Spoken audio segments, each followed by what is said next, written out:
અમદાવાદના સાબરમતી કે રિવરફ્રન્ટમાં જે સુભાષ બ્રિજ નજીકમાં આવેલ જે રિવરફ્રન્ટમાં પાર્કમાં એક ચોંકાવનારી ઘટના સામે આવી છે. અહીંથી મહિલા શૌચાલયમાં દિવાલ પર ઉપરથી એક યુવક અંદર જોવા હોવાની ઘટના બની હતી, જે કારણ કે ભયભીત અને થયેલી મહિલાઓના બૂમો પાડતા સમગ્ર મામલો સામે આવ્યો હતો. જે શહેરમાં શાહીબાગ વિસ્તારમાં રહેતી અને મહિલાને તેમના પતિ સાથે ગત 9 ઓક્ટોબર રોજના રાત્રે સાબરમતી રિવરફ્રન્ટ પર ફરવા માટે ગયા હતા. જે સુભાષ બ્રિજમાં પાસે જે રિવરફ્રન્ટ પરથી એક વખતે મહિલા શૌચાલય માટે જવા માટે હતું, જેમાંથી રિવરફ્રન્ટમાં આવેલા મહિલા શૌચાલયમાં ગયા હતા.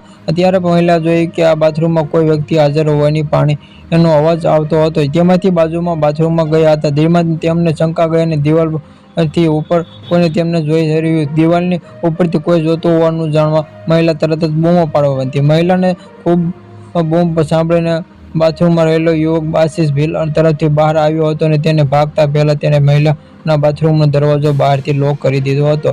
બૂમ પાડવાની સાથે જ આ બાથરૂમમાં રહેલા આશિષ ભીલ બહાર આવ્યો હતો અને તેમણે આ બાથરૂમનો દરવાજો લોક કરી દીધો હતો. ધીમે તે મહિલા તેમના પતિને ફોન કરીને મહિલા શૌચાલય વ્યક્તિ બહાર આવી રહ્યો હતો, તેને દરવાજો લોક કરી દીધો હતો એવું કહ્યું, અને જેથી તરત જ તે વ્યક્તિ બહાર આવીને તે મહિલાનો પતિએ પકડી લીધો હતો. તે પોલીસને જાણ કરી હતી. Subscribe my channel.